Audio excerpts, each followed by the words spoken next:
And mama, don't worry, you raised a gangster, I'm a survivor. It hurt me not being able to give you what you want since I was a toddler. Shout out to my pops for all the free game, everything you ever told me. It's stuck in my brain, real OG status, and like to make a change, shed the tears right.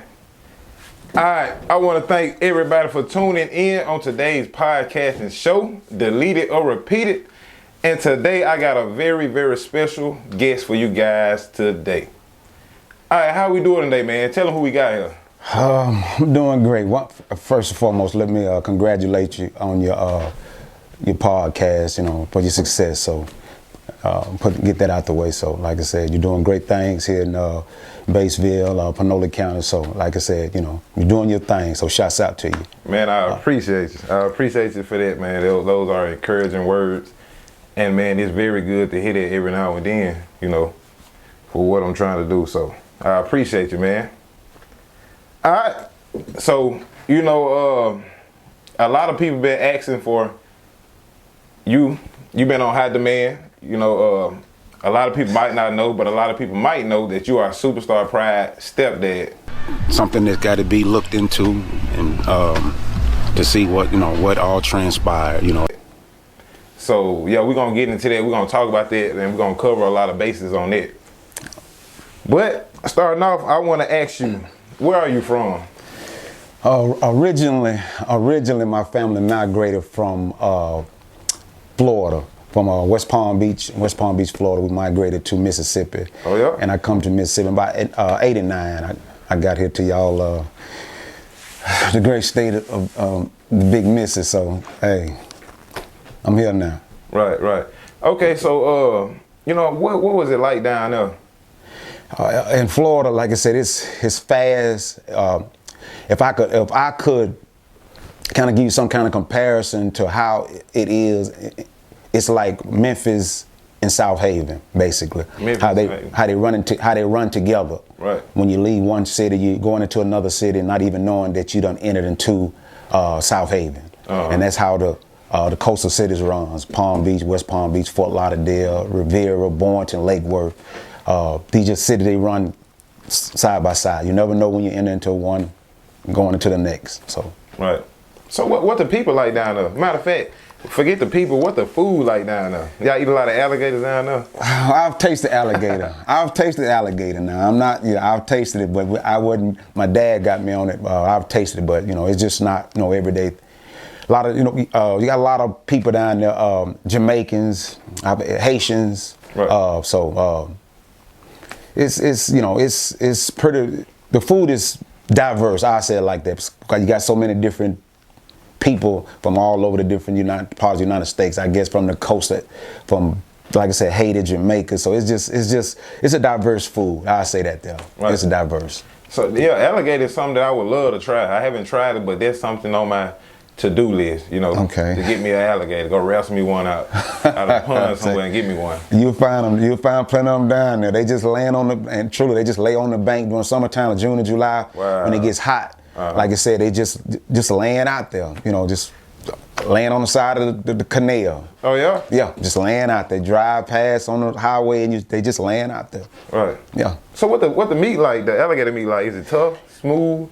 Like I said, it's been so long. I was young. Like I said, I would say it was pretty much like you would like a chicken. Pretty much. It's been so long. I was a youngster eating it, but right. My dad did slip some on me. So, but hey, right. Yeah, but it ain't something that we just regularly eat. Uh-huh. Some people do down there, but our family wouldn't. So right.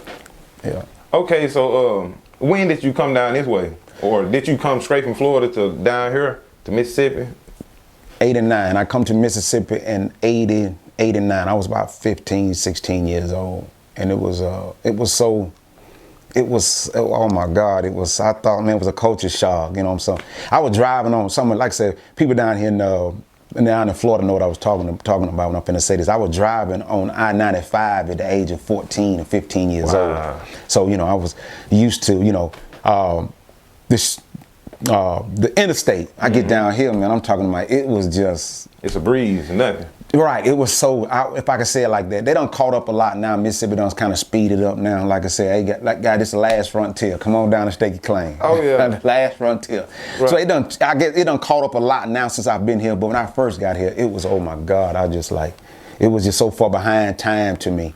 But like I said, it done caught up a lot tremendously now versus what, when I got here in '89. So, that's crazy that you mentioned that, because that's something that I regularly argue with people, how behind Batesville is, compared to all the other big states, because, in Batesville, we really don't have much, but we're catching up. We're getting stuff like now we're getting the R&B, we're getting all that type of stuff. But when you think of the cities compared to down here in Mississippi, it's like we're really behind, like with the social media, the content creators. We really don't have nothing down here compared to the big cities. So, like you said, we catching up and have caught up a lot. And I would like to say this here too, from the outside looking in, Batesville, Mississippi, just the county, the county itself. I would say that it's a lot of great things. Like I said, from an outsider looking in. Mm-hmm. Like I said, I'm not from here. I came in Batesville. I've been here about 20 years. From the outside looking in, it's a lot of great things, that have come out of Batesville. Right. They doing big things. Like I said, once again, shouts out to you and your podcast. Like I said, your success. Then you got so many other successful ball players that come out of Batesville. You got rappers, them come out of. So it's then you got Mime and Mike. Let's not forget Mime and Mike. Once again, and somebody, when I first heard his name, Mime and Mike, and I knew that he wasn't from Miami, I wonder how this gonna work. I used to wonder. I wonder how this gonna work for this guy. But once again, shouts out, he made it happen. He, you know what I'm saying? You got to respect that. He pushed it through, and once again, known nationwide. So you got to respect that. What I say, he's one of them come out of Panola County. Like I said, you got a lot of professional football players. You got rappers that come up out of it. You got, like I said, once again, you got yourself. Right. So like I said, it's a lot of great things. You got churches here. You got churches here that's interracial. Right. That's mixing. And the reason why I mentioned that, because once again, once I first got here and God came into my life, He saved me. I went to a white church. Right. And they put me out. Really? Yeah, they put me out. When I first got here, when God first came into my life, they put me out, told me, can't you find somewhere else? I mean, why they put you out? Because I was black. Wow. I was black. And the church was all white. And they put me out. Honestly, they put me out and asked me, the pastor himself said, can't you find somewhere else? Because the congregation's not going to really fellowship with you. But I get to Batesville, and I have a church that's biracial, that's mixed, accept me with open arms. So once again, like I said, Batesville, the Panola County area is like, is on the forefront of doing a lot of great things. That's what I'm saying. From the outside looking in, they embraced me, wholeheartedly, just like I said, white, black, Mexican, Puerto Ricans, just Hispanics, everybody, hey, one big. Really mixed in. It's mixed. Yeah. But once again, it's in Panola County. So what I'm saying is that, once again, this county is a lot of great things going on here. That's what I'm saying. From the outside, from an outsider looking in. Right. I'm telling you what I'm seeing for y'all, for the county and the city of Batesville. So yeah, y'all doing a lot of great things here. So man, look, I'm sorry to cut y'all, but that's a big topic right there when you said the preacher put you out. So let me ask you this, and we can move on from that. When he came to you, or, did he come to you in front of everybody, or did he pull you to the side and ask you, could you find somewhere else? Like, he pulled me to the side, stepped outside, and we had a conversation. And he was just like, the congregation is not going to really, correspond with you back and forth. So I guess he was saying so many words that, I guess he was saying he was helping me, right, in so many words. I guess that's how he was really trying to make me see it. I'm helping you, because the congregation is really not going to correspond with you, interact with you, and they're not going to fellowship with you. So, can't you find another one in the community that's black, right? Right. Like I said, but that's not all. Like I said, it comes so fast. I don't want to, paint the picture that it's like that all over Mississippi, because it's not. Like I said, I come right to Batesville and the Panola County. Like I said, I got a white pastor. I'm saying a loving brother, love the Lord, you know, true man of God. Congregation mixed, except all blacks with open arms. So, so I'm just showing you. I'm really basically just trying to show you, you know, some of the viewers here that don't know nothing, don't know anything about the county. Like I said, from the outside looking in. And I think a lot of times if they just a lot of the successful individuals that's here will just come together. You know what I'm talking about? Totally, I agree. Which just come together and y'all will do even bigger things in this county, because it's here. It's here. It is here in this county. Definitely. Yeah, it is here. I agree, but I just, man, it's when I think about it, I really never understand why it's so hard for people to just come together down here in this area. You know, you got Memphis, they come together. And you got, when somebody make it out of Memphis, you got people coming back, reaching back for the hometown in Memphis and putting people on. For example, you got Yo Gotti. Yo Gotti, he left, got on, and what he do? He came back, put on Sexy Red, Yo Gotti, Sexy Red, Moneybag Yo, Black Youngster. You know, there was a Zilla at one point. And that's why I just never could understand why it was so hard for people to just actually stick together like the other cities do down here in Batesville, Mississippi. Right, and that's just like what you're doing now. You know, you finding the people that's here in Batesville that you know that's successful, and you bringing them on your podcast. You know, exposing them. You know, letting them. And I think more and more that those individuals that's in Panola County begin to reach out like that. You know, like I said, you know.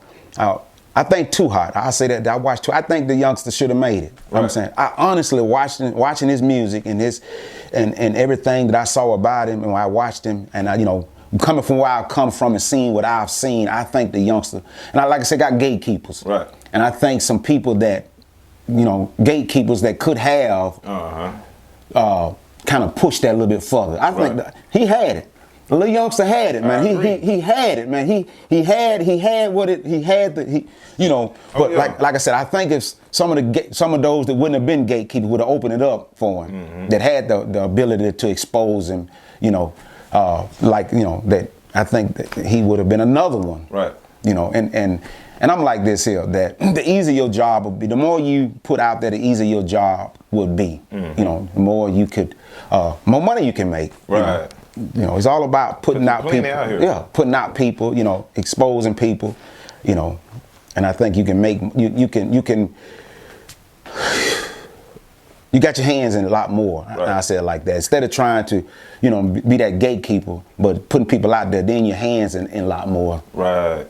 Yeah, your hands in a lot. Exactly. Right. See, I love the way you look at it. Right. Because that's exactly the way I look at it. I look at it like, okay, I got this podcast, but let me bring on some people that I know that actually deserve the spotlight, and that I feel like they could actually use the spotlight and make the best of it. But a lot of people don't see it that way, but I'm glad you got a sharp mind and you see it exactly that way, because this podcast is here for the people to help and to expose people to a certain fan base, to certain people. Like you got certain people like to rap. Boom. Right. Put them in front of a fan base that like rap. Right. You got people like you that's positive, like to spread good messages and uplift. Boom. Put you in front of that type of crowd that want to hear you and see you and put you and have you on demand, high demands to be back. Right. So the way you look at it is great, man. I love the way you look at it. And you know, you said something about Miami Mike. I heard you touch on that, right? Right. And see, the problem that people have with Miami Mike, me personally, I think Miami Mike is a great guy, great personality. You know, I talked to him, I kicked it with him, and overall, he's a great guy. But a lot of people feel like that he fumbled the bag when he didn't come back and reach arms out and help the city, put people on. Me personally, I don't feel like that, because I know how people will do you when you're trying to be successful, because they doing me the same way now. It's hard for people, you know, to get with you, get with the program, or they talk about to talk down, and he felt like his city let him down by, you know, throwing away the CDs when he was trying to pass them out for Soulja Boy. But like I said, a lot of people feel like he fumbled the bag when he didn't come back and reach back out to hometown. So what's your opinion on it? Well, he's not dead. Right.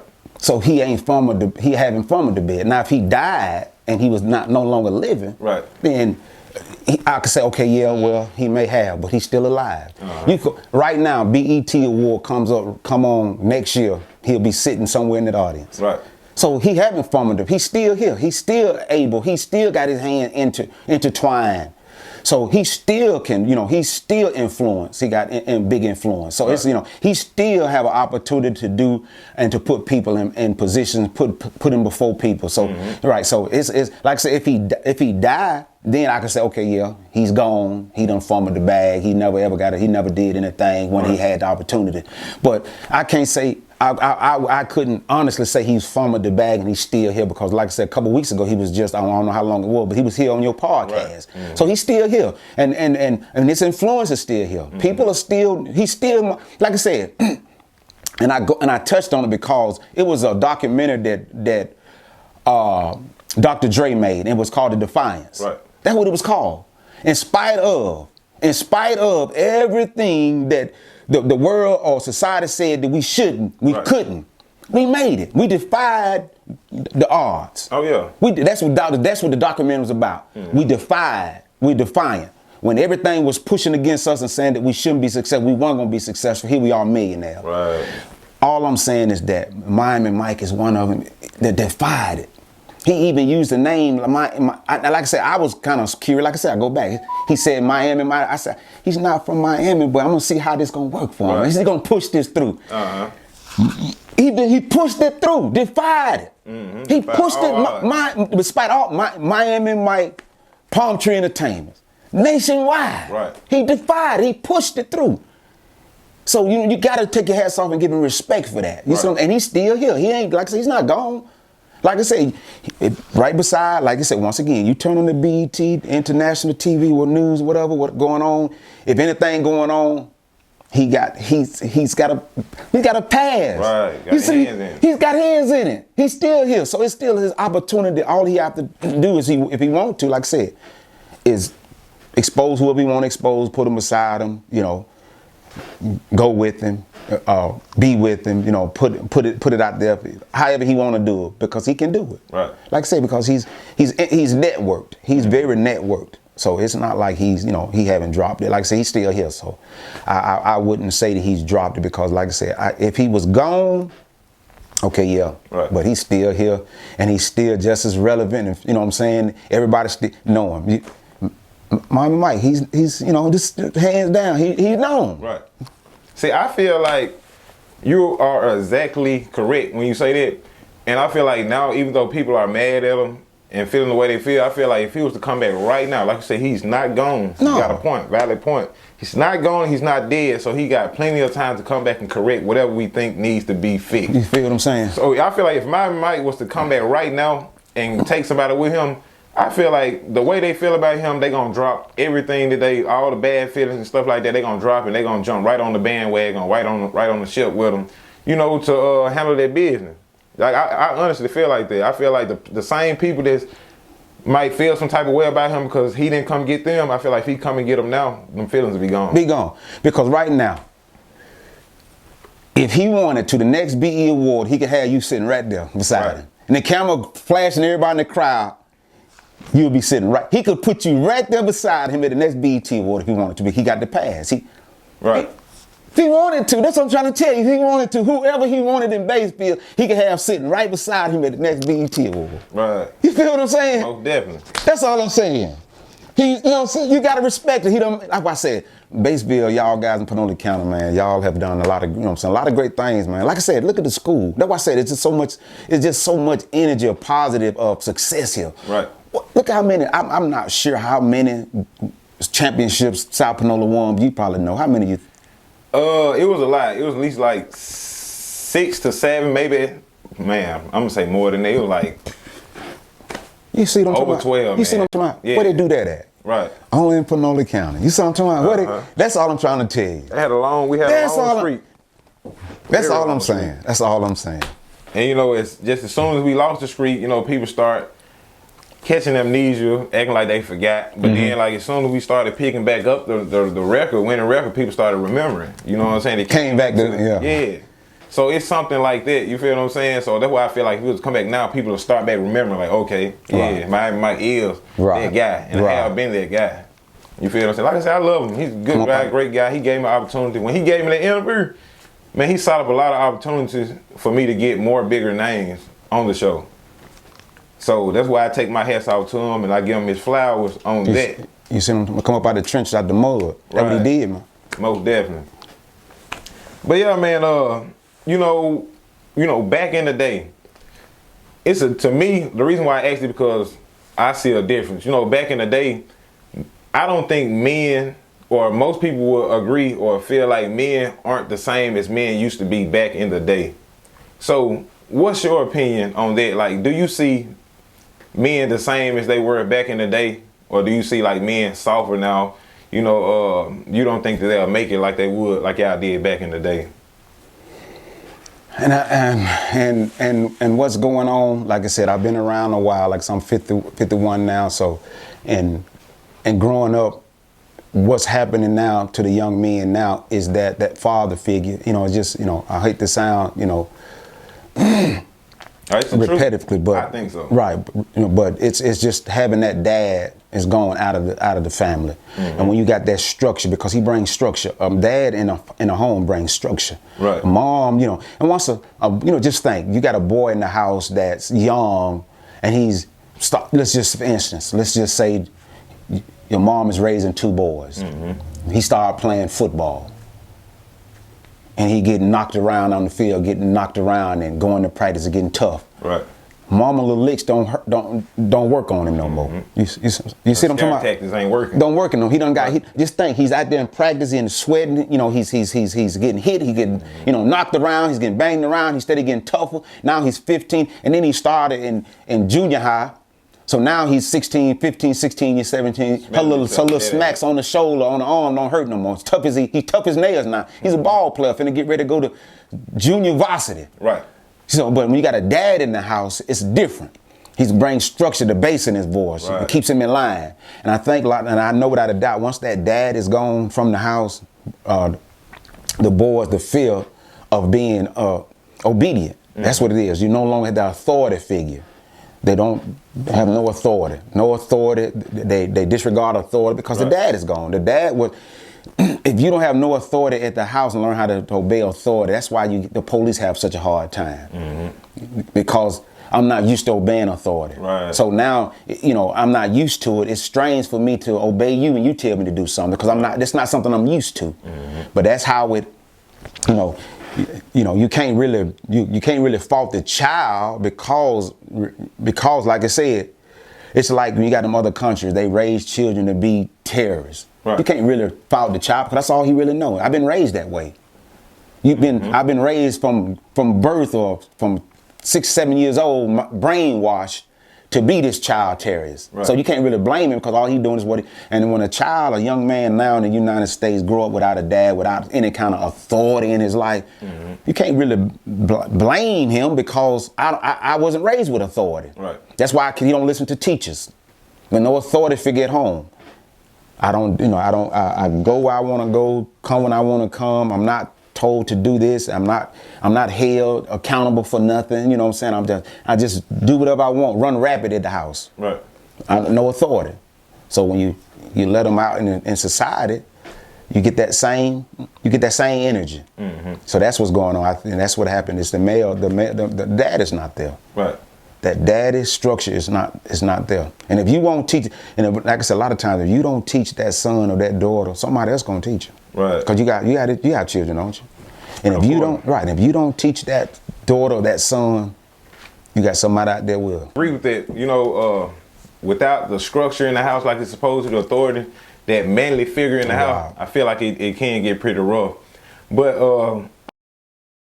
I feel like, you know, without that father figure in the house to help raise them, they kind of go with like the music. The music start raising your child. Then like you got the street raising your child. Like you said, you got the street raising your child, and like the way they raise them, they don't actually raise them up like a father would. It'd be like bad influence and stuff, like especially the music in today's time. The music is so corrupted in today's time. That's why I keep my daughter away from any new school female rapper. Like I keep them away. Like Sexy Red, for example. I really don't want that type of music in their ears, so it can be raising them on a whole different other note. You feel what I'm saying? So that's another way I look at it too, though. But you most definitely got to have that manly figure in the house. Okay, I want to ask you something. You know, it's kind of going away from the question, but this is just a little something I want to ask you to get your opinion on. Who would you say cheat the most, men or the women? Men, your opinion. Men or women, which one cheat the most?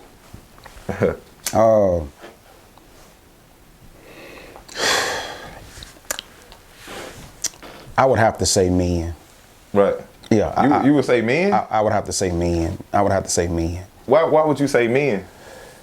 For the most part, I think that women, if you know, I'm just taking it back to if I took it back to when she was first get into a relationship with a man, I think she go all in. Right. And like I said, I'm not talking about these new modern day women that done already been through 2 or 3 men already. Right. You know what I'm saying? She done got bitter.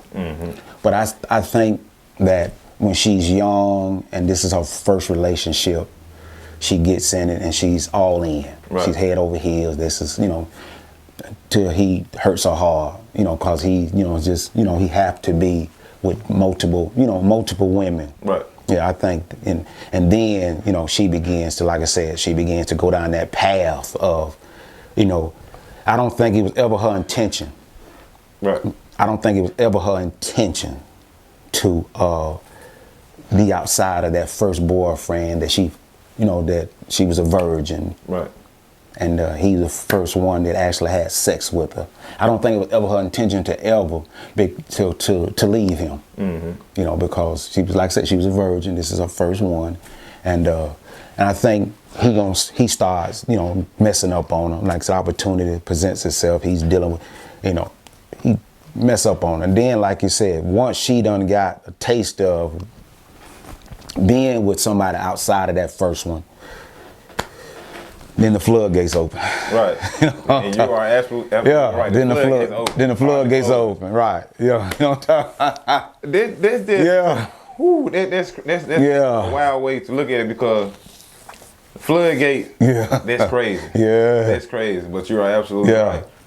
But man, I'm gonna have to go with. I'm gonna have to say it's equal. You know what I'm talking about? The cheating way, because of this right here. Go ahead. I feel like time changed. It ain't like it used to be. You got social media, all type of social media now. Like back in your time, I don't think that y'all was really hip to all this social media that's going on now. Right. Y'all had a flip phone, beepers. Right. No, we didn't have no phone. Wasn't no phones. Beepers. Had pages. That's right. Yeah. We had pages. That's right. That's right. So I think access to like a woman was kind of hard back then. It wasn't as like you would have to go out and actually bump into them and see them, shoot your shot. Like the youngins say now, shoot your shot. Right. But and I've actually been around a lot of females where they be like, oh man, when I was young, I had to let it out. That's when I let all my hoish ways out. You feel what I'm saying? Sowing the oats. Yeah, that when they did everything. You feel what I'm saying? I feel like, man, like when you do everything, and then when you try to find this right person, it's kind of crazy, because you're not, like you said, the floodgates are open. Right. Been open.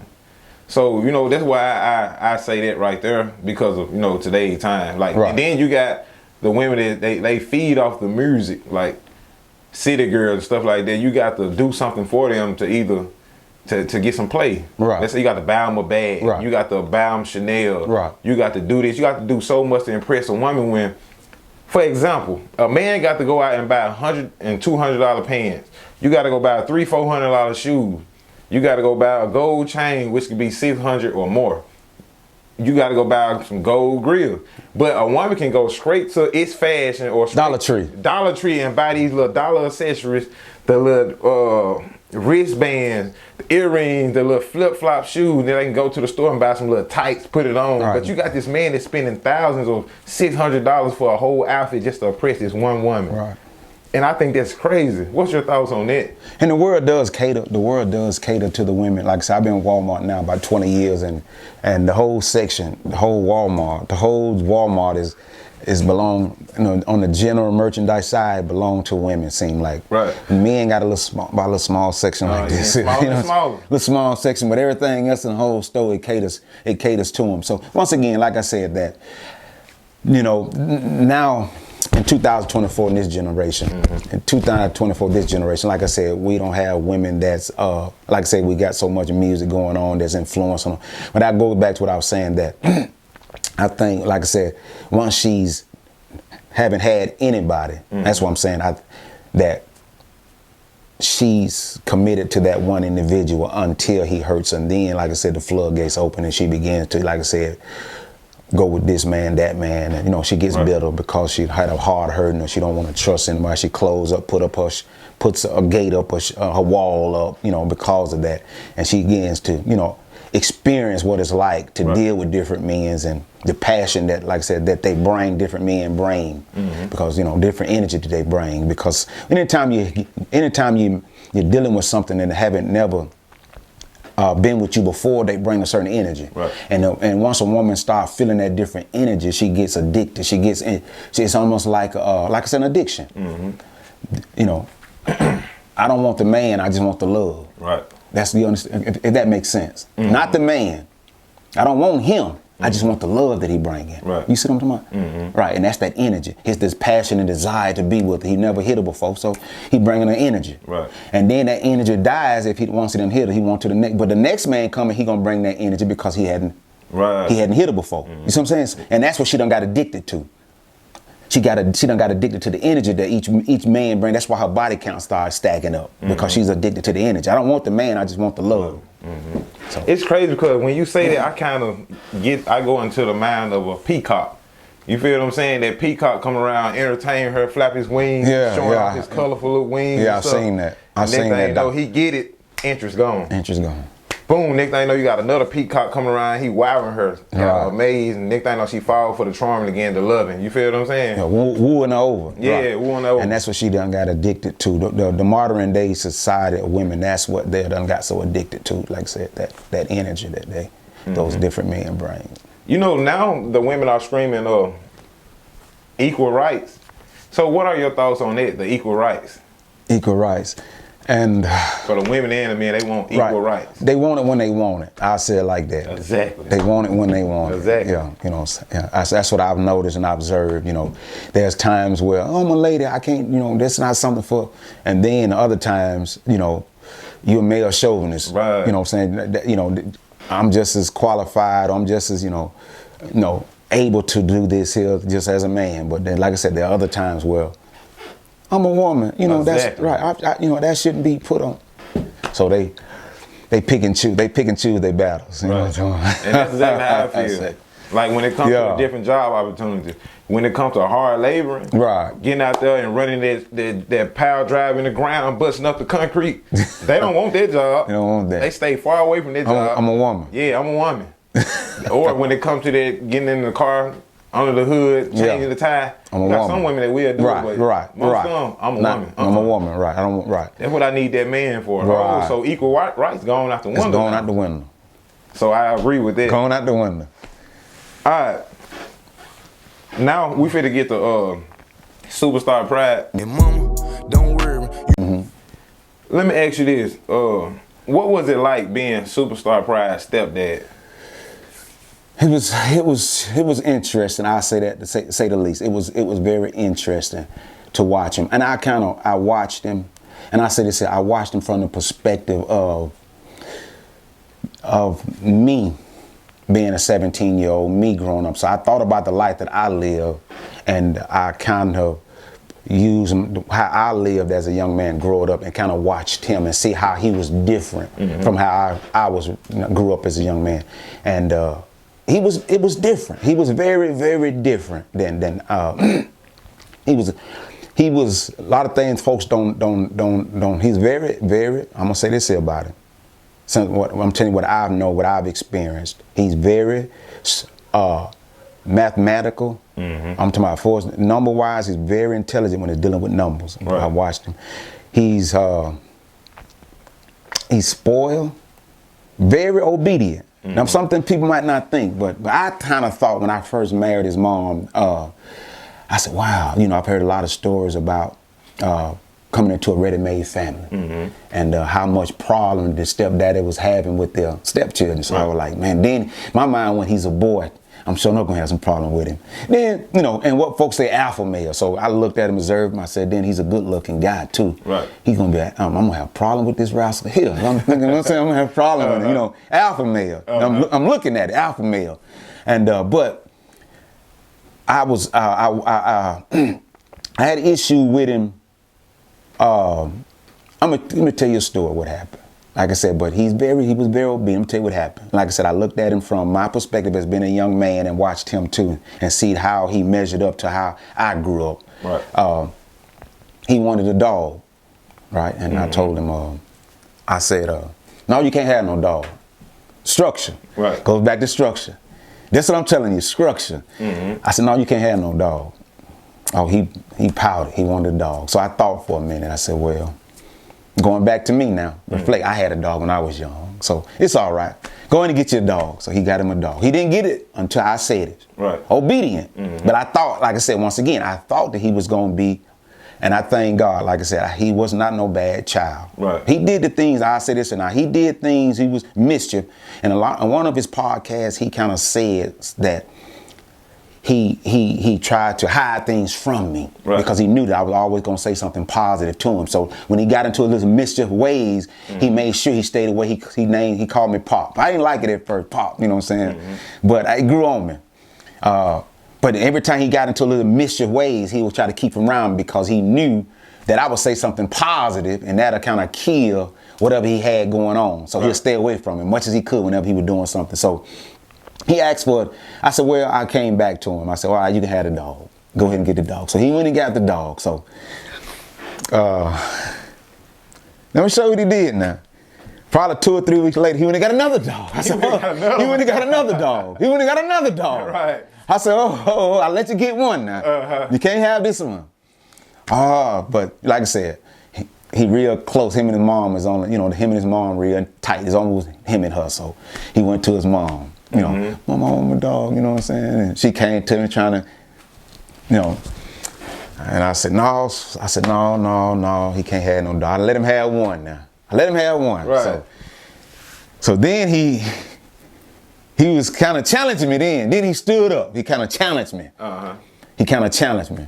And not in the way where he came up, when I'm not saying physically challenge me, he was kind of going to just kind of allow what I've said to go in one ear and go out the other. I'm going to keep both of my dogs. So when I saw him challenging me, that's where it comes in once again, structure. Right. When a man is in the home.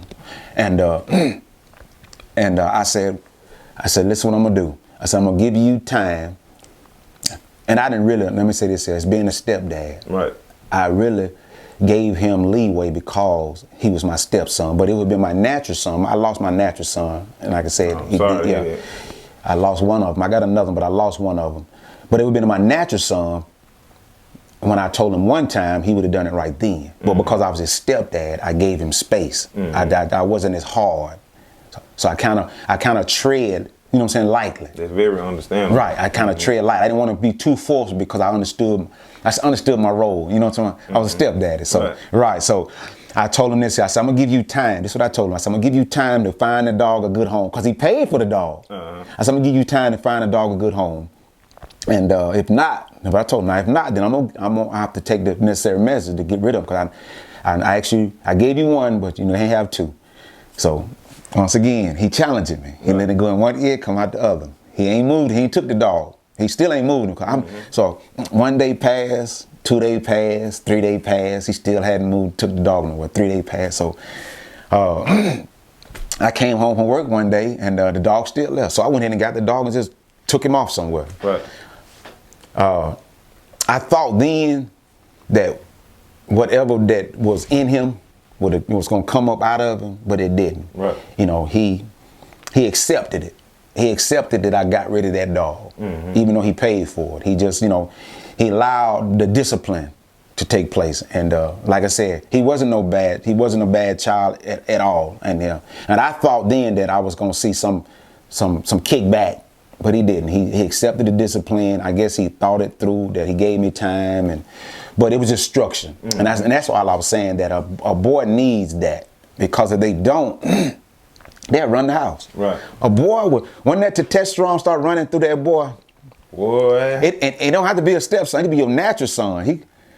Your natural son, it's gonna come to a point where he gonna see if dad can hold his spot. I went through this. You know what I'm talking about? He gonna see if if you worthy to hold the spot that you got. I'm gonna challenge him. He's gonna challenge you. I'm gonna see if you worthy to hold the spot that you got. Right.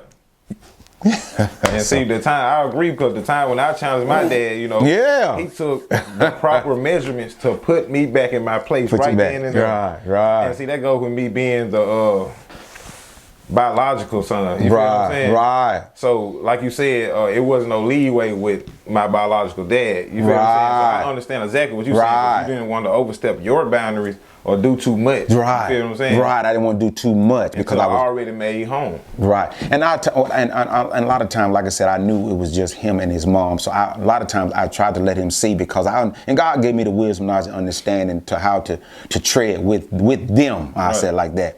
You know, let him know that I'm not trying to take, I'm trying to add. You see what I'm saying? Because I didn't want him to feel that I'm trying to take your mom from you, because I know it's always been just you and her. Right. So I wanted him to, so I tread lightly with him. So let him know that I'm not trying to take her. I'm trying to add to you guys. That was my whole. So I kind of dealt with him like that as I maneuvered around him. You know, and and you know what, he grew to respect that. He grew to respect that. You know, like I said, he grew to respect that. Right. So. Yeah, that's good to know. You know, somebody speak on that side of him, because a lot of people feel like, I don't know why, maybe because of the end of career, but a lot of people feel like he was a troublesome child.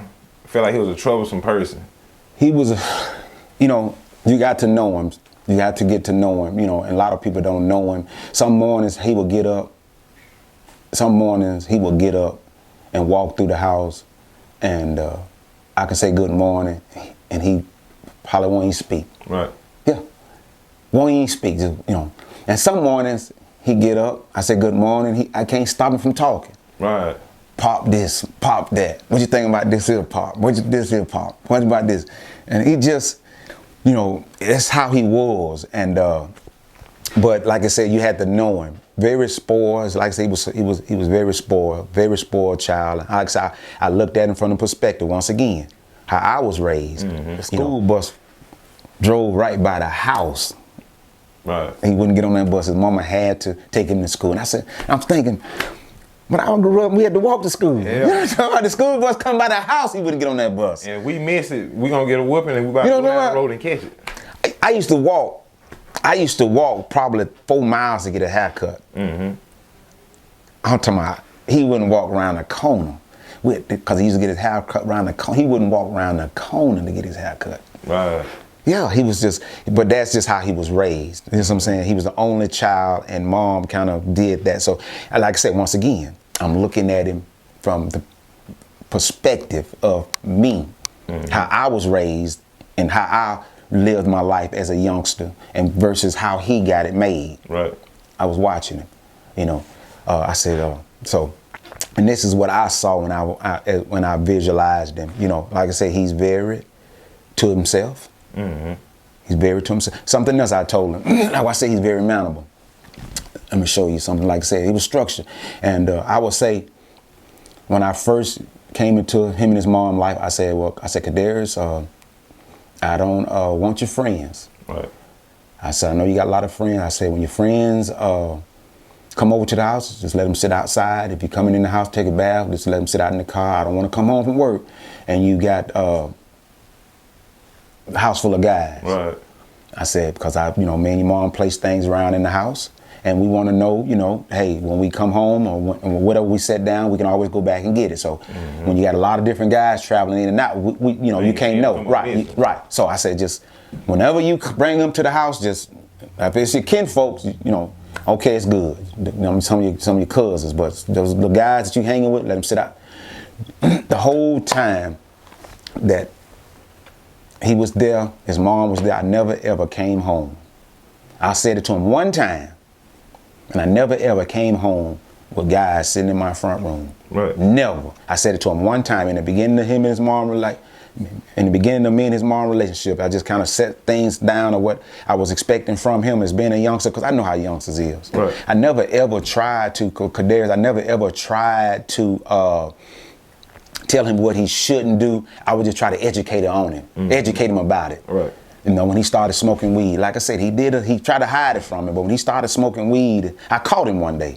And I just gave him a story. I didn't want to be hypocritical, because once again, I've smoked more weed in my past than probably most folks. You know what I'm talking about? So I couldn't be hypocritical, but I educated him about it. I said, now, and I told him a story. I gave him a little story about, but like I said, he's smart, he's witty, he's very smart and witty. So I gave him a story, and I asked him a question. I said, Kadir, what's your favorite fruit? Right. He said, an orange. I said, what if you planted an orange seed in the ground? You water it every day, you fertilize it, you do everything you can, it grows up, big tree. You put all this work into it. Right. And then when it gets big, it don't have no oranges. How would you feel? He said, Pop, I wouldn't want it. I said, Kadarius, me and your mom put a lot of work into you. You know, I'm to every football camp, some of the football camps, every football game we was being supportive. She's something to quarterback. I actually thought, honestly, I said, man, I done moved into a house, got a wife, they got a son that's gonna be a pro football player, quarterback. I'm really thinking this. I said, this route's gonna go pro. I done messed around and married a woman that's son gonna go pro in football. That's what I'm thinking. Right. So she sent him to all different types of football camps, quarterback camps. I said now, and for her not to get any return off her son, because this weed can easily. Yep. This weed, if you don't, I said, Kadir, this easily can lead you off path and you become unsuccessful in life. So I just wanted to educate him about it.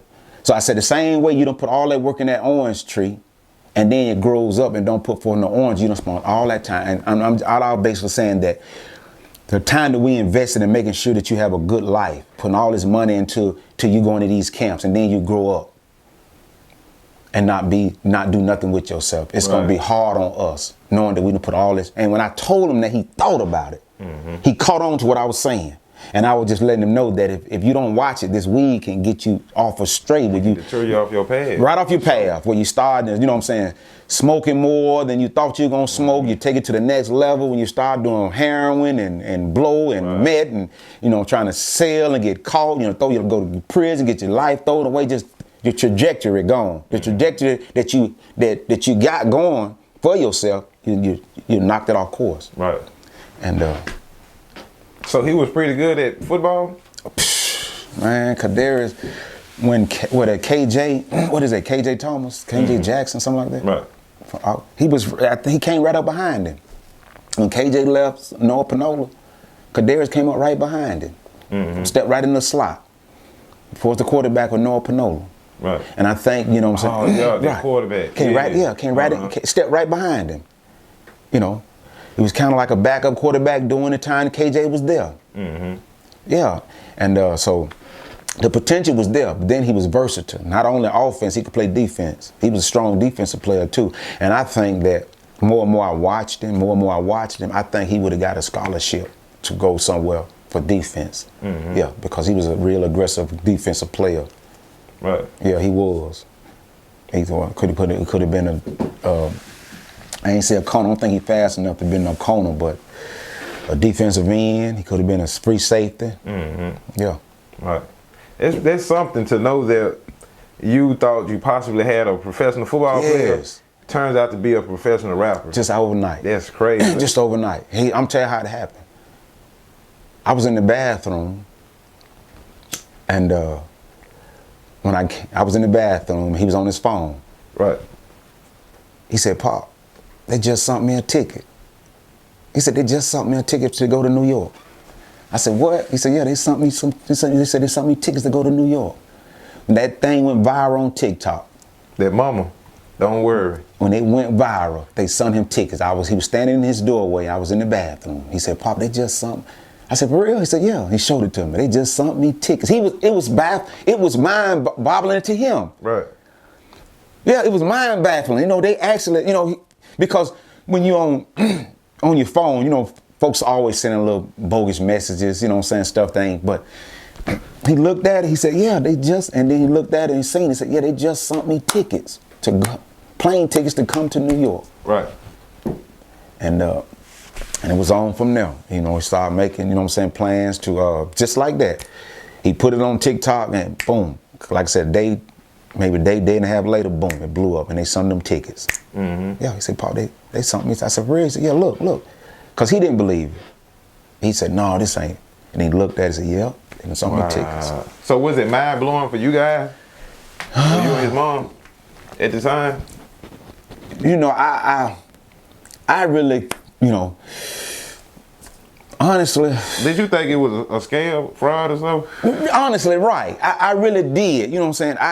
You know, I really didn't see it. Once again, I did not see him going in that direction, raps. I always saw him going in the direction of football. I thought he was going to be, even my brother came over to the house one day. We was having a family reunion. I don't know what it was, 4th of July, whatever it was. Me and my brother was sitting out. I got a brother, brother's real close to me.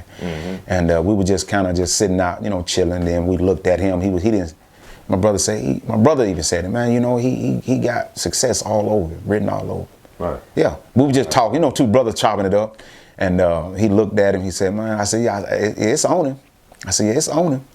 And but I thought it was going to be, like I said, football. I thought it was really going to be football. I thought he was going to make it successful. And I think if he'd have stayed with it, that he was going to have his foot somewhere in football. I don't know where. It might not have been the quarterback.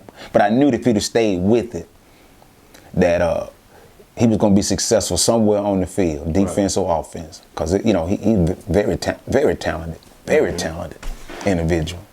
So, but no, it was, you know, I was surprised, you know, because like I said, I really didn't, but he's secretive.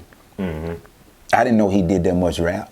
I didn't know he did that much rapping on paper until I picked up his notebook and started flipping and seeing all different stuff. But that's something he was doing secretly. I didn't know that he was into that, like that. All the time he was playing football, this rascal was actually writing music. Right. But I had no idea because, like I said, he was always, but it was just he was doing on his little time, you know what I'm saying, on his own, just writing music. I guess whatever he was coming up with, he would jot it down. But I went through his notebook and like, man, this guy have been, you know what I'm saying, into writing music. But I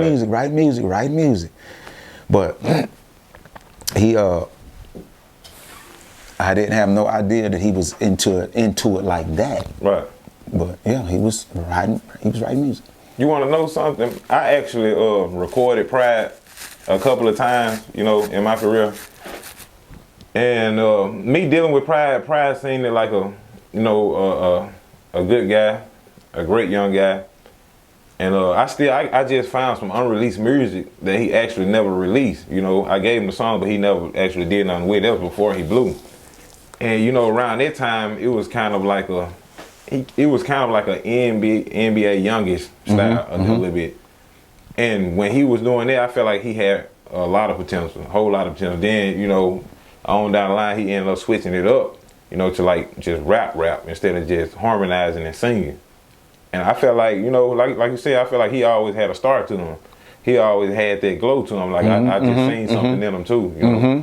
But I think he was a great person to work with, though. I think a lot of people saw, you know what I'm saying, him doing big things. I think a lot of people did.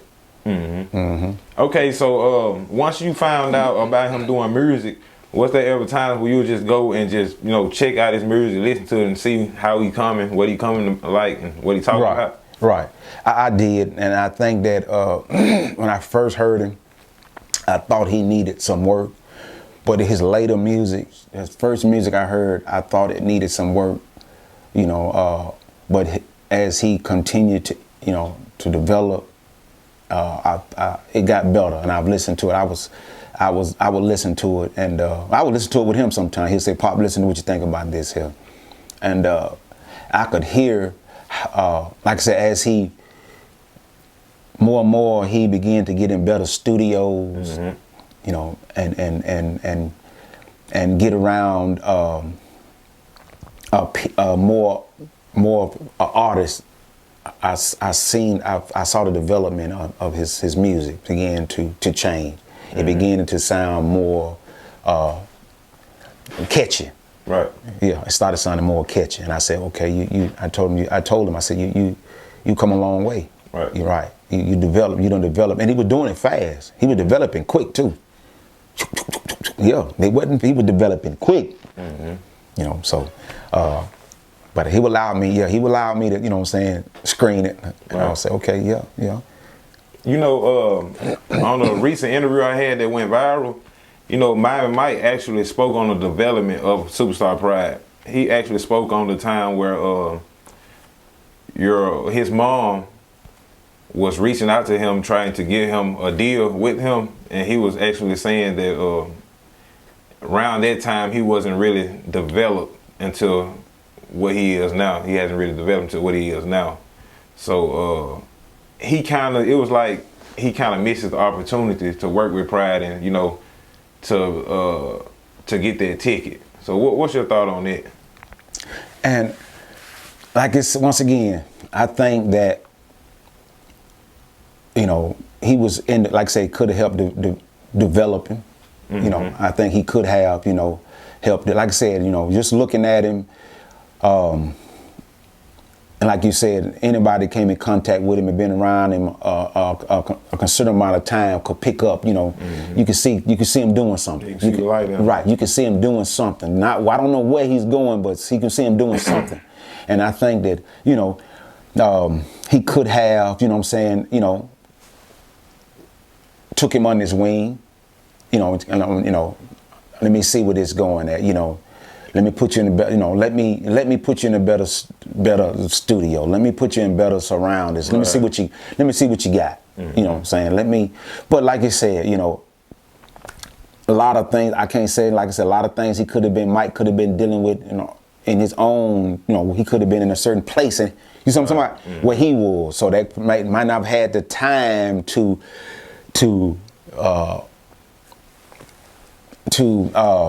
take him under his wing. Right. You know what I'm saying? To be, you know, let the Kadares be like a little understudy for him, you know, apprentice.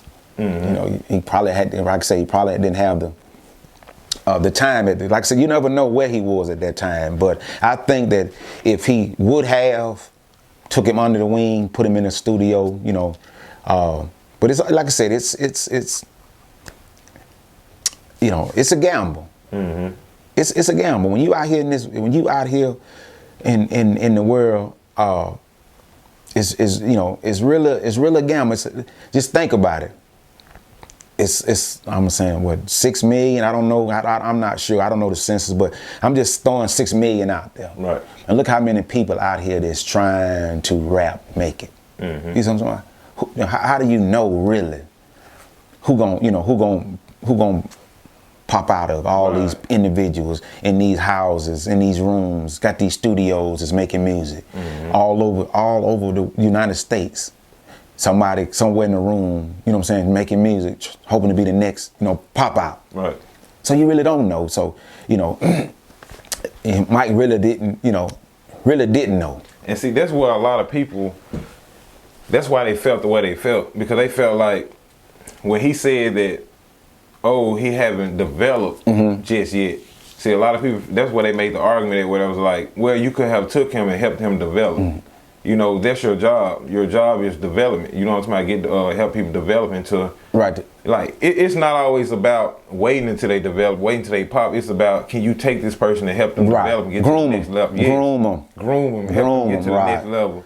And see, that's where when you said that maybe he was in a place where he couldn't help, then you got to think about it. What if Pride had developed, was already developed?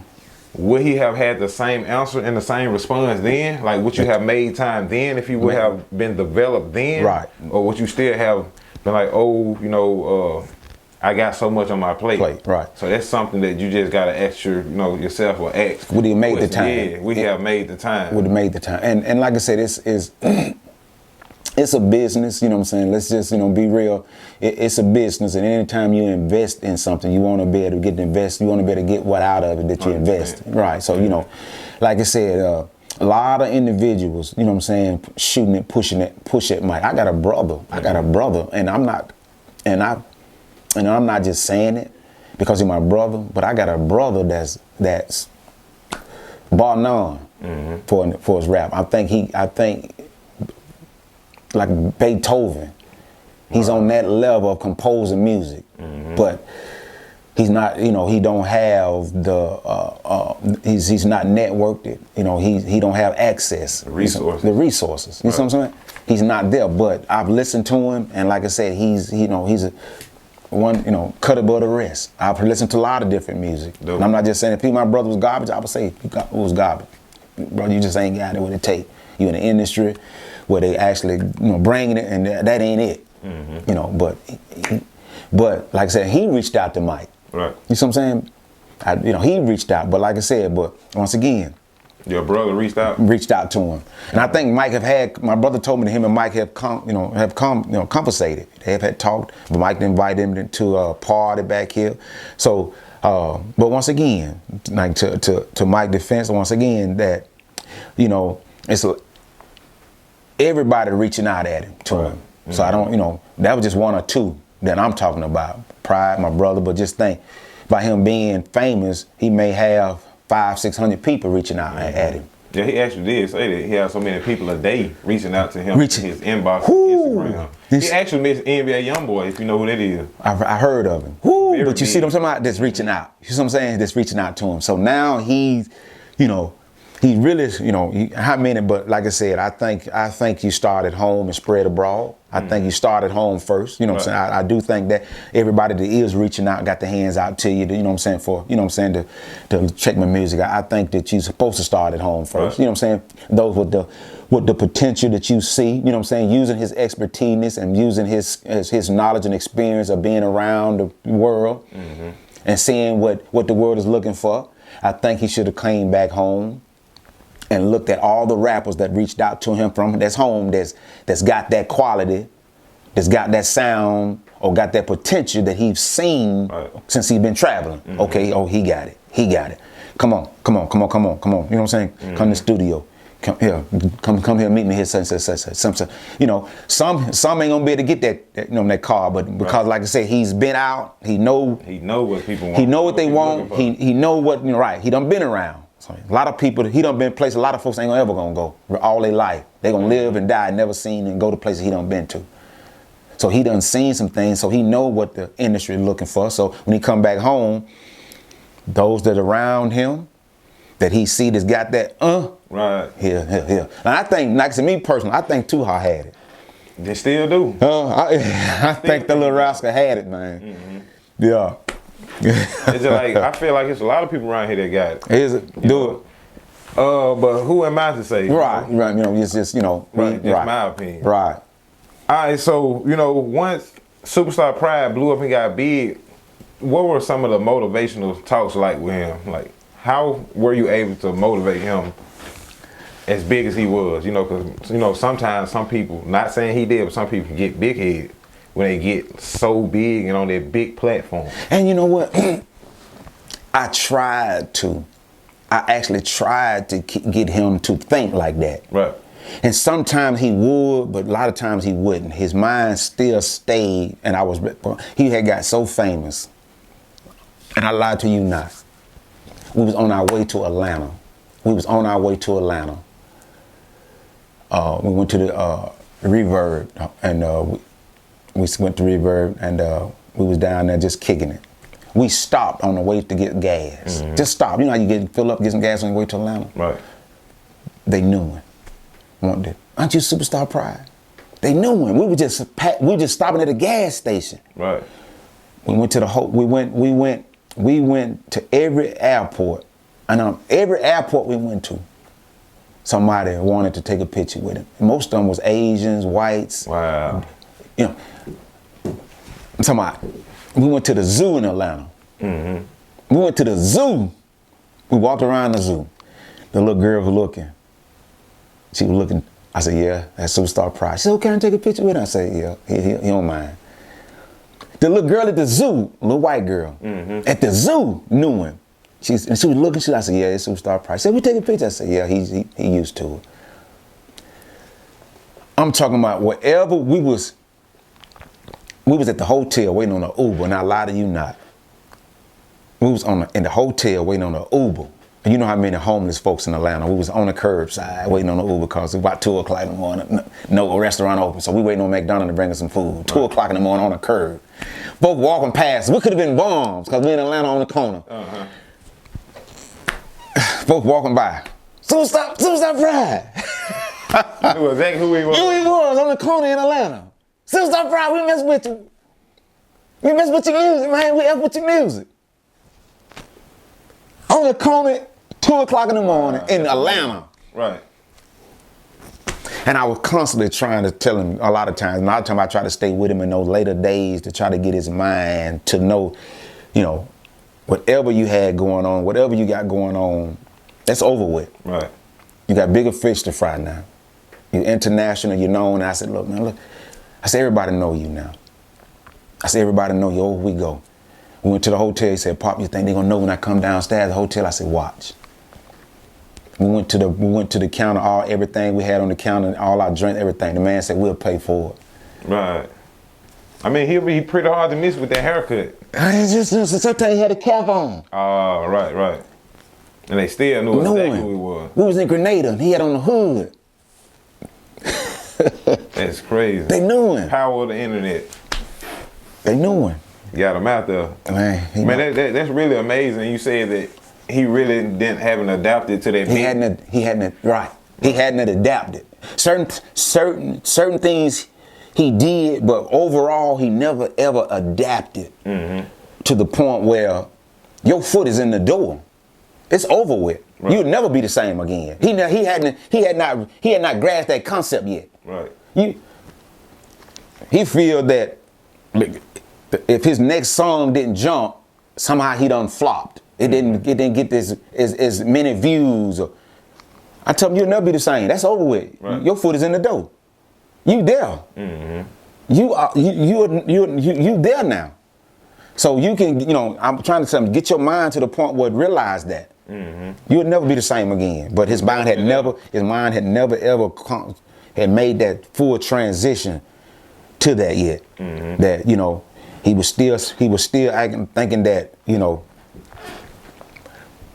I hadn't really made it.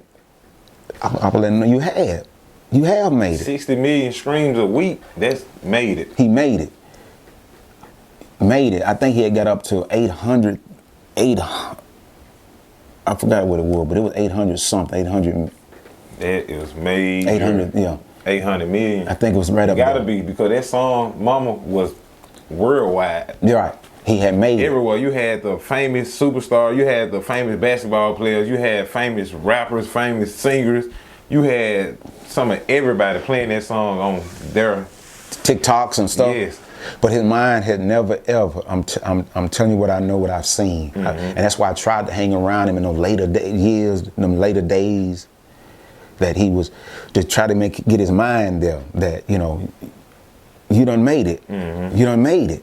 But he was constantly thinking that if my next song didn't, I don't want him to look like it's no one hit wonder pop. And I think the next one came out did well.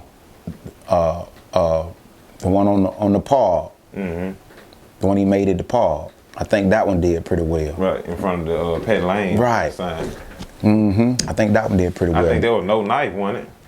No, not No Gun, No Knife did well. Yeah, No Gun, No Knife. Right, the one in front of the bus. Yeah, I love it. Then the one on Pat Lane did well, but he was constantly thinking, he was just, but I was constantly trying to show him that, get your mind to the point to realize,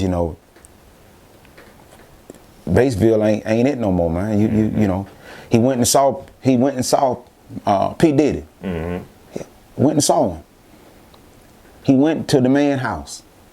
Because when this song first came out, Faith and PDiddy actually had the song that he actually made his Mama Don't Worry. Right.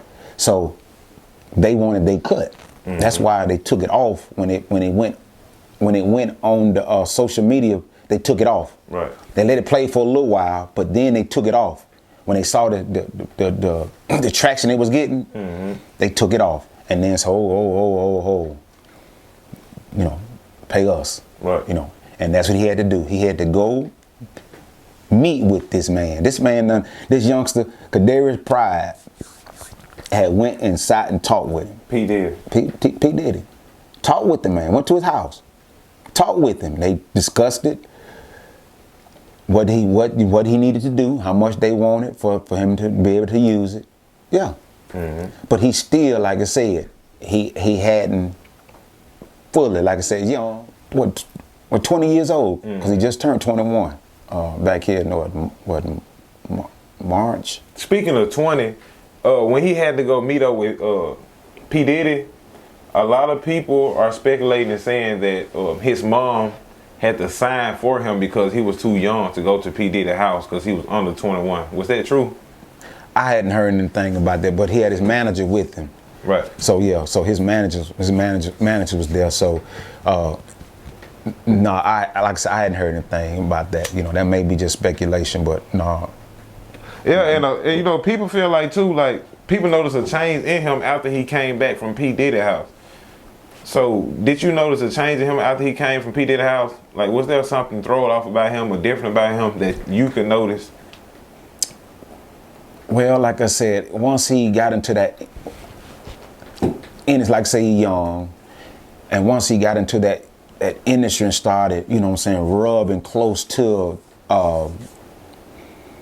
he was eager. I think he was eager, you know, a lot of pressure on him to you know, to perform, to take it to that next level. Like I said, then you got a lot of social media, you know, comments, folks, you know what I'm saying, talking on social media. So a lot of people saying that he got on heavy drugs too. Reading those comments. You see what I'm talking about? Folks saying positive, folks saying negative. Right. You see what I'm talking about? So you got to be ready, have your mind ready, because everybody not going to say positive things. Right. You see what I'm saying? So now you done went nationwide, and you're reading the comments, folks are not saying some things that you like want them to say, or you know, you gotta be able to deal with all that. And I think all that came in, and like I said, he just wasn't. Like I said, it ain't like, once again, it's not like he was born in, for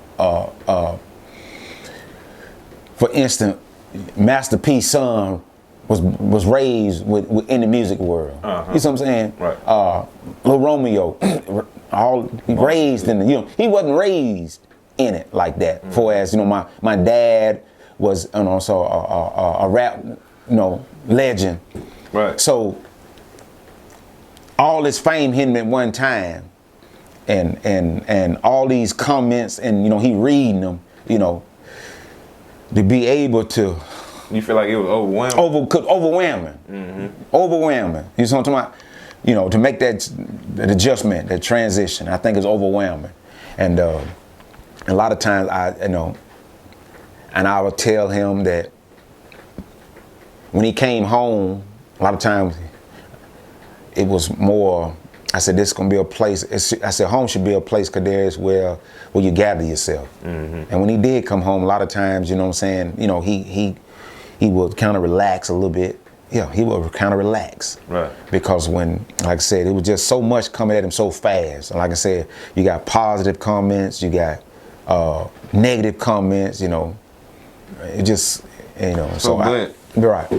So after you started noticing it was overwhelming him, did anyone offer him any help? Well, like I said, I would always, you know, I was talk with him, you know what I'm saying, much as I possibly could, you know, but once again, seeing him begin to be far and few. Right. Seeing Kadarius begin to be far and few. He got to that point where he was just gone and hardly ever coming to the house once he actually started being in the music and making music. Like I said, home was, like I said, it just seemed like I said, far and few. He was just out, weeks, months at a time. You know, you leave one state, go to another state. Right. It was just, you know, so it was just, you know, it grabbed him. The industry grabbed him, man. Yeah. Right. So at this point, I know it got to be a lot of labels reaching out to him. Do you know any of the name of the labels that are reaching out to him?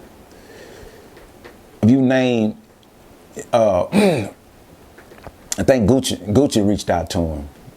Gucci Mane reached out to him, from my understanding. They offered him so, but the counter offer Kadarius put out there was too high, and Gucci backed away from it. But Atlanta, yeah. Everybody go to Gucci end up getting shot or in prison or killed. Atlanta Ruckers, what's the name? Got on, had a YouTube on it, and I forgot the dude's name, but he said he offered him $5 million. He said he offered him $3 million, but Kadarius wanted $5 million.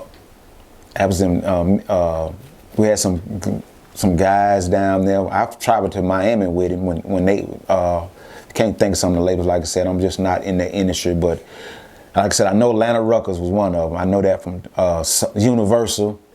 Just some of that, I know that was Universal. Sony, I think Sony, Atlanta. So they was all reaching out to him. What were some of the numbers like? Like I said, we were hearing like 5, 6 million, 3 million. Right. From my understanding, I know one was 3. Now, other than that, like I said, I don't know whatever, because I wasn't in there when he was making the deals. I know one of them guys in Miami, I did hear him say in Miami that 2 million just on his screaming. Yeah, just 2 million, you know what I'm saying, just on that alone. Yeah, I was sitting in Miami when the guy told him that. Not only just he can make this just show on money. that. What about the show money too? Well, he wasn't talking about it. He's saying just on this you can get this right here on this, right. Just on this alone. And wow. But he but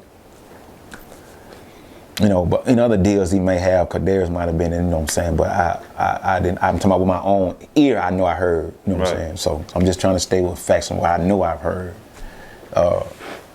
But the opportunity to be a millionaire have went past him. Yeah, several times. Why do you feel like he was turning down a lot of deals? It's because he had in his mind of what he wanted. I guess a lot of times, and what I'm just speculating. A lot of times you have other guys that he confide in, that's in the music business, kind of told him, what to look for, what to shoot for, what not to sign, what kind of deal you looking for, and he kind of held to that, So I think that's what it was, that, he already had in his mind, what I don't want to be working too hard and wind up not having, this is what he told me.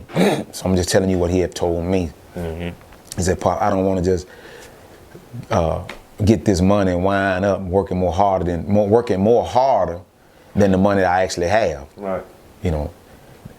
Went through the money that they gave me with all this distribution and everything else, and wind up with really I ain't got the money that looked like I had when they first offered it to me. And I'm still working though. Right. They still want me to work. So he wanted enough up front. That's why he wanted the $5 million. Right. Yeah. That's the reason. I know why he wanted the 5. He wanted so much up front so that when everything started, overhead started taking place, I'm still a millionaire, and I ain't in the hole, and it don't seem like I'm working for free. So yeah. Was it true that he came back and he had released a $500,000 check to you guys? No. If he did, it wasn't, no, I didn't see no $500,000 check. Right. No. So that was some of the talk. And another thing, we're gonna jump back to this P. Diddy situation. I don't know if you read this in the comments or not, but it's definitely in the comments. A lot of people feel like when he went to P. Diddy's house, that he might have possibly got fiddled with, got messed with by P. Diddy. Now. And that's why he was so angry and mad and felt like he had to get his soul back with all that type of talk. Now, being around him, the time I was around him, and just watching how he moved, he ain't gonna get down like that. Right. You're right. He, just watching him, from, like I said, being around him, raising him the time I raised him, and just, watch how he moved. He, he don't, he ain't finna get down like that. That just, that ain't him. No kind of way I sense that any kind of way from him. None whatsoever. No, I don't think, no. Those are rumors. Right. You know what I'm saying? I think it's just, room. But like I said, when you're in the industry like that, man, I say you gotta be ready. Social media, you know what I'm saying? It's a big, that's what I tell anybody. If your feelings is on your sleeves, and you know that you that type of person, if you know you that type of person, don't go on social media, putting nothing on social media. Because all 6 million or 20 million, how many people in the world, everybody ain't finna agree with you. Right. And if you think that, you delusional. If you that type of person, when you know that your feelings, you easily get hurt, don't put nothing on social media, because all 20 billion people in the world aren't finna see things your way. Somebody gonna criticize you. Right. So if you don't want to be criticized, and you know that's how you are, don't put nothing on social media, because everybody ain't finna agree with your perspective or your version of. You see what I'm talking about? I actually agree with that, because me doing what I do, I went viral a lot of times. And around the time when I first started going viral, getting 600,000 views, 700,000 views, I was getting so many negative comments on stuff that I know I wasn't doing wrong. You feel what I'm saying? And I'm like, boy, people would find anything to bicker about, to make fuss about. It's just like I take my dog a bath, and people are complaining about the way I take my dog a bath. Like, you can never defeat the internet. The internet is undefeated when it comes to negativity. Right. So I can agree with you. I can actually relate to that. Right. And here you are now, you like I said, once again, I'll say, congratulations on, your podcast success. But how you go, the same people that, that shunned you or want to be in your presence later on. You know what I'm saying? Because I see you doing great things. They want to be in your presence. Right. But I'm the same person that you looked over. But now, and how all of a sudden, like Mike Jones said, back then, that's what he was talking about. Yeah. Back then, but now I was sitting there calling your name. You know what I'm saying? And and the wife that's sticking beside you right now, you see what I'm talking about? They'll be want to push you to the side. Right. Oh yeah, I always been watching you. But you wasn't watching me then. You wasn't watching me when I was coming up, when I was on the grind. Right. You had something negative to say. Now all of a sudden, I done made it successful. All of a sudden now you want to push my wife to the side and saying, you want me to push her to the side, the one that was with me going through the mud. You feel what I'm saying? Right. But you the same individual. When you make it there, you know what I'm saying? I'm the same individual. Ain't nothing changed about me. The only thing that's changed now, I'm successful. I done made it. Right. That's the only thing changed. My hand's still the same. I'm still the same height. You wasn't all over me then. What done changed is that now you want to be in my presence because I'm successful. Feel like you got something to offer. You got something to offer. You see what I'm talking about? Now, but that's what I'm trying to say. So you have to be mindful of that. I say anybody have to be mindful of that, because like I said, rappers, singers, as long as you down here, they walk right past you. But soon as I make it out, I've been wanting, but I'm the same guy. Right. Ain't nothing changed. I'm still the same height. I'm still the same complexion. What done change? So now is the time, you know what I'm saying, while you know what I'm saying, on that grind on your way up, you know what I'm saying, to jump on and, be supportive. Right. Be supportive. Support him. You see, you know what I'm saying, support him so he can reach back. You know what I'm saying? He gonna think about all those that was in his corner. Right. Right. They was supporting him. Now I got my team with me. I got a whole team I can help up. You good at this here. I knew you always good at this here. You were good at this here. You know what I'm saying? Let me get you in this here. I'm doing this here in my life, and I need somebody like you on my team because I know you're good in this area. Right. You see what I'm talking about? Okay. Because I'm not the carpenter building the house. But you need bricklayers, plumbers, you need electricians. Right. You see what I'm talking about? Everybody ain't a plumber, but all of them got one goal in mind, building the house, and everybody got their own specific task that they do. Mm-hmm. You see what I'm saying? I can't be mad because I'm not the plumber, or you can't be mad because you're not the electrician. Right. You do what you do, the best of what you do, and we all got one common goal, is to build this house. Mm-hmm. When I get through framing it up, I need you to come in. When I get through laying the pipes, I need you to come in and frame it up. And so when you make it, you're gonna need such and such and such. Strong foundation. Right. I need you. I know you're good in this area. This is what I got going on, and I know you was there with me on my come up. You know what I'm talking about? Mm-hmm. Let me help you. You know what I'm saying? Let me give you this job. Cause I need you. Right. Cause I'm doing big things now. So I need you, and I know you're good at it. And I need you because you're good. You're gonna need an accountant. You're gonna need an accountant. Trust me. When you start making, you're gonna need an accountant. But you got people that's behind you that's coming up that'll stay with you that's good in numbers. I know you're good in accounting. Come on. Teamwork make the dream work. There it is. You see what I'm talking about? Mm-hmm. Come on with me. Keep these numbers together for me. So I can stay busy doing other things. And I know you with me because you with me when I was, you know what I'm saying, when I didn't have nothing. So I know you with me now. Exactly. And that's how it's supposed to go. That's how you know who's with you and who's like just there for the opportunity and for what you got to offer. That's right. As soon as you come up, they, oh, you remember this? Delete it, yeah, delete it, you know what I'm saying? Man, you go way back, blase this, blase that, you know what I'm saying? You fine, you good looking. I've been always wanting to holler at you all the way through high school. Now they want you to push your wife away. Right. Push her to the side, the one that was on the grind with you. The one that came up in the mud with you. The one that y'all had to, you know what I'm saying, shuffle the money around to make the bills come together. Right. Now you got plenty. You want me to share with you. Mm-hmm. That's crazy. You feel me? That's crazy. That's just how people are. That's how they is. Entitlement. And that's another thing that my Mike was speaking on, entitlement. Yeah. People feel like they feel like they're entitled to certain things. Once you make it, once you get successful, that's when all the entitlement's gone. Yeah. And that's crazy how people can be like that. Yeah. And me personally, I don't even think that I can come up to anybody's face knowing that I wasn't supportive, knowing that I was slick hate, and then come out with my hands out reaching out. I would feel so funny. Right. For real, I really would feel funny. But man, that's just how it is, I guess. It's just how it is. It's the world we live in. But, I want to take this time right now and give you your flowers, and I appreciate you, for coming down, giving me a little of your time to give me this interview, man. Because I know you could have been doing anything Right, it's else. all love, man. All love. Like I said. But before we end this interview, I want to ask you one thing. It's not about SuperStar Pride or anything, but feel free to answer. If you don't want to answer, just don't answer. But I would say a year ago, maybe a year and a half ago, you and your wife had a video that went viral on the internet that was surfacing, and that had got leaked. And it was a sexual video. So what's your response? What's your response to that? Well, like I said, it's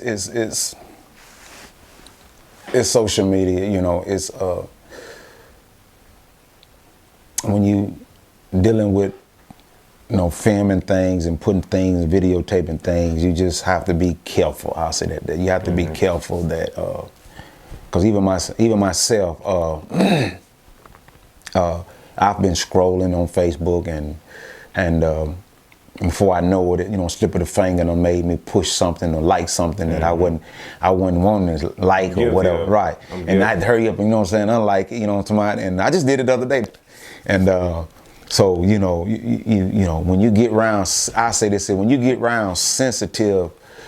When you get around sensitive stuff in your phone, you need to be real careful. Right. About what you're doing, and so that you don't make the wrong mistake, because it's very easy to put stuff out there in the world when you dealing on that phone. So I'll tell anybody that. So all of us got some sensitive stuff in our phones. That's how come we we almost panic when we lose it, or right, because we know what's in there. Yeah. You know what I'm talking about? So hey, you don't want nobody to get their hands on that. So I just tell anybody that whenever you got sensitive, when you open up something sensitive in your phone, I just say be real careful to make sure, like I said, that you ain't sending nothing out that don't need to be sent out, you know. But other than that, you know, I would say, you know, that a lot of people and a lot of men and a lot of people in general, they have the wrong mindset for men and women of God. I'll say it like that. So, you know, I hated that it happened, you know, because, you know, that's private.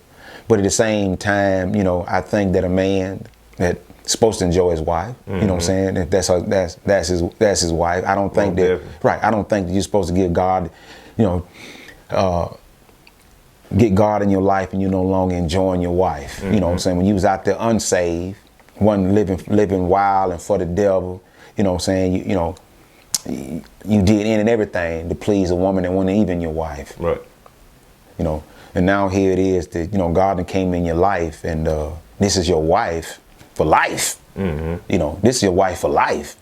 So, you know, however you want to, and I'll just say that there, you know, that not to like so once again, you know, being exposed, like I said, nobody want their private business exposed, but at the same time, I think that, you know, as a man of God or woman of God, if that's your wife, you know, if that's your husband, if you want to, you know, participate in however you want to participate with her, right? You know, enjoy your wife. You know what I'm saying? What it said, and not Brother Jeff. Like once again, Brother Jeff, not Brother Jeff. I didn't say it, but God said, marriage is honorable and the bed is undefiled. And the bed is undefiled, so that's y'all bed, that's y'all wedding band. Whatever you want to do with her, that's y'all business. Right. If you want to, like I said, you want to hang off the ceiling with her, that's your wife. You know what I'm talking about? Right. You know what I'm saying? Right. So, you know, hey. I mean, yeah, it's things that you got to do that you might not even want to do in the bedroom to please your wife and, you know, to make her happy. Right. You know? And as a man, you got to do that because we understand what can happen if you don't handle your business in the bedroom and, you know, discover all the sides to if that's what she want. You feel what I'm talking about? If that's what she want.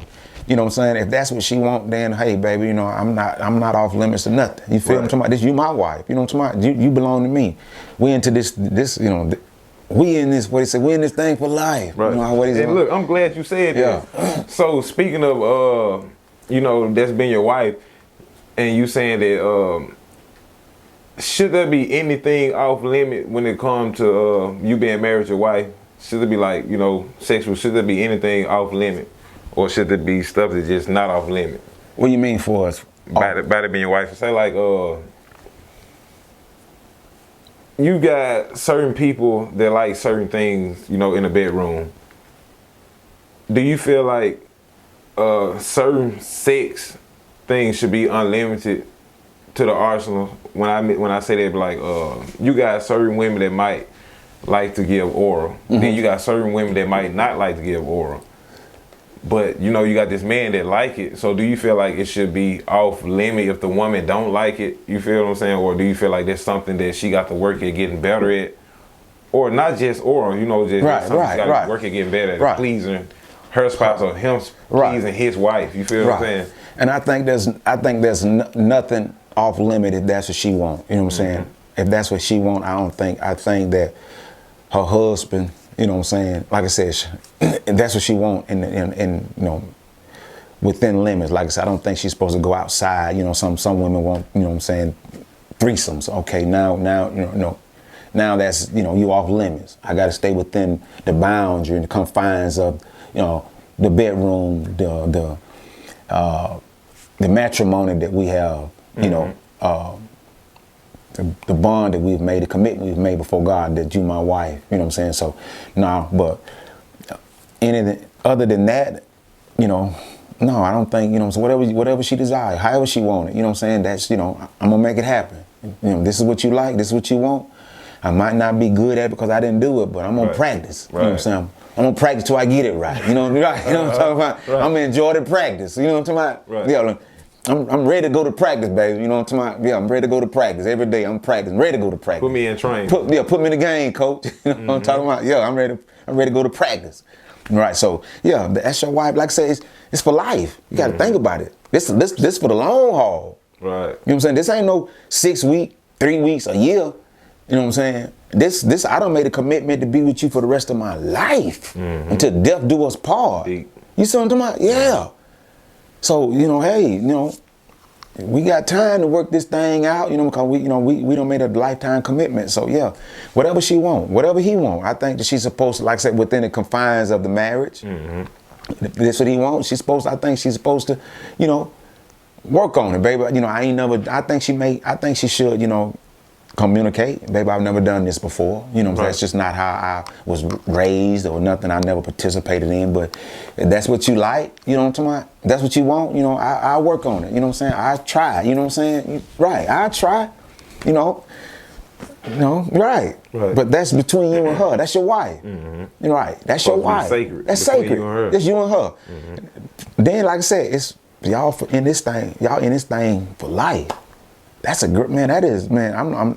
That is something. Right. You have made a commitment to be with each other for life. So yeah. So Okay, so we figuring close the thing. I got one more question. I feel like these can be viral topics. Okay, so do you feel like the nature of men should have more than one wife? More than one wife. Now, and I've spoke about this here, and I'm gonna say this here, that in the United States of America, in this country, you cannot have more than one wife. It's just against the law, and God tell us to obey the laws of the land. And this is what I wanted to bring out, that men in the biblical times participated in having more than one wife. Now, Moses in the Mosaic time, the Old Testament, men participated. Men had more than one wife. When Jesus came on the scene and began to walk amongst the people, and he began to preach the kingdom of heaven, now, everybody that heard him preach and teach the kingdom of heaven is at hand, and John the Baptist baptized it. John the Baptist baptized, and he began to preach the kingdom of heaven is at hand. You had many men and women that heard him preach and accepted the gospel. A lot of people that heard him preach and accept the gospel already had wives. Right. Some of them already had two wives because they was taught and living the Mosaic law.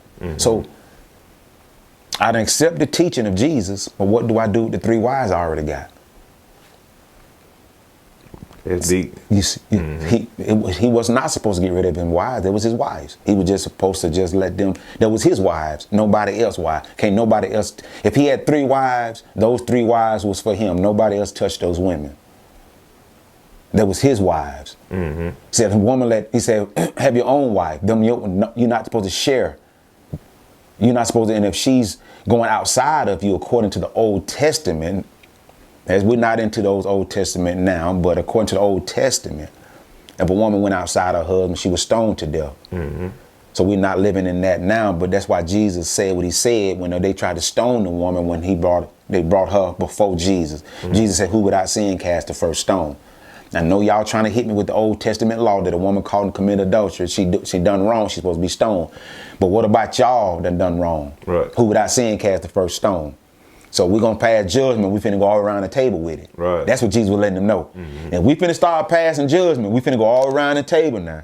That's pretty fair. Right. And they bagged up out of it then. So men are not supposed to have, like I said, in the United States, but in other countries, they still actively participate. Like I said, in Africa, they still, like I said, I've never been to Africa, but I have no doubt that they still participate in multiple wives.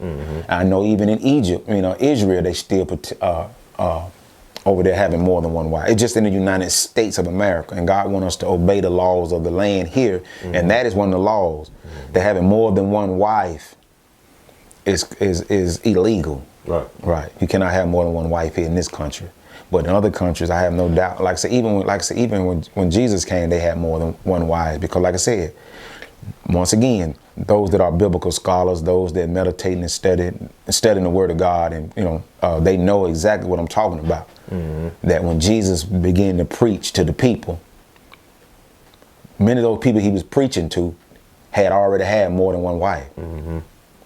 But when they accepted the gospel, they just accepted the gospel. That wife was his wife. Right. They couldn't go outside of him. If he had 4 wives, neither one of them can go outside of him. They was his wives. Right. All 3 of them was his wife. She can't touch nobody but him.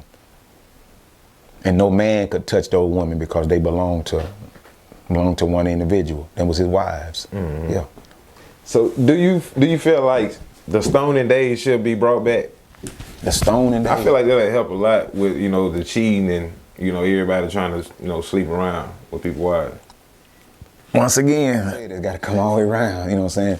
And the men, you know what I'm saying, we're not holding up our end of the bargain. So if you start stoning women for committing adultery, you got to kill the man too, because if a man get caught with a woman that's married, he's supposed to be killed. So we got to do it all the way around. Now, according to the Old Testament, that's right.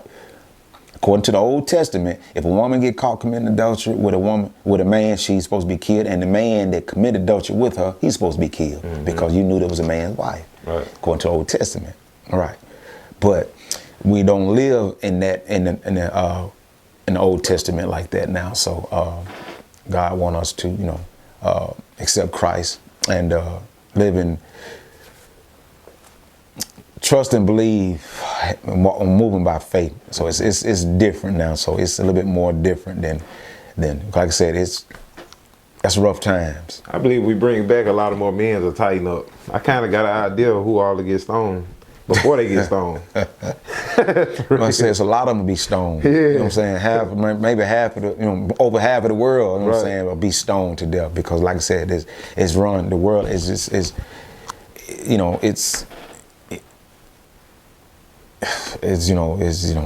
they don't care. I know I wouldn't be stoned because I'm an angel.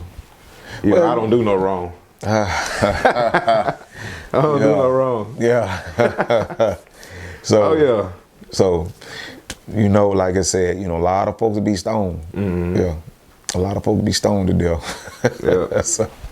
Yeah, man, I enjoyed this conversation with you, man. I appreciate you for coming down and giving me this awesome interview.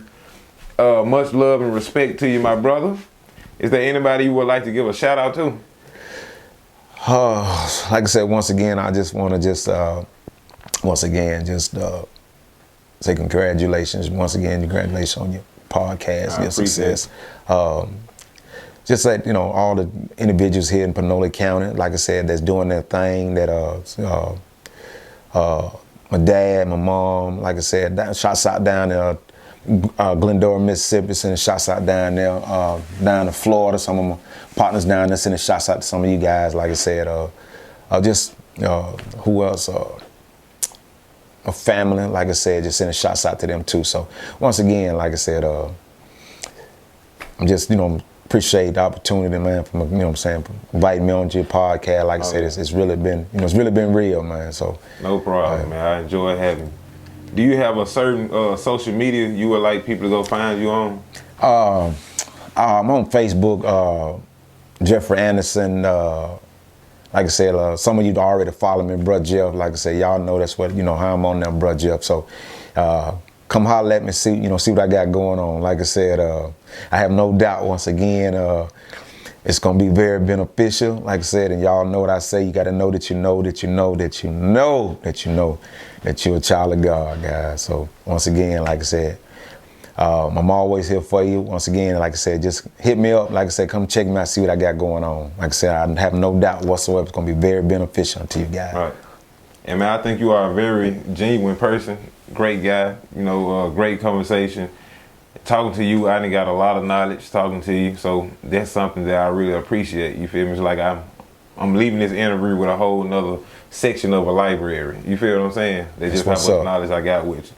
So man, I appreciate you, man, for taking the time out, spreading the knowledge. Until next time, man, we out!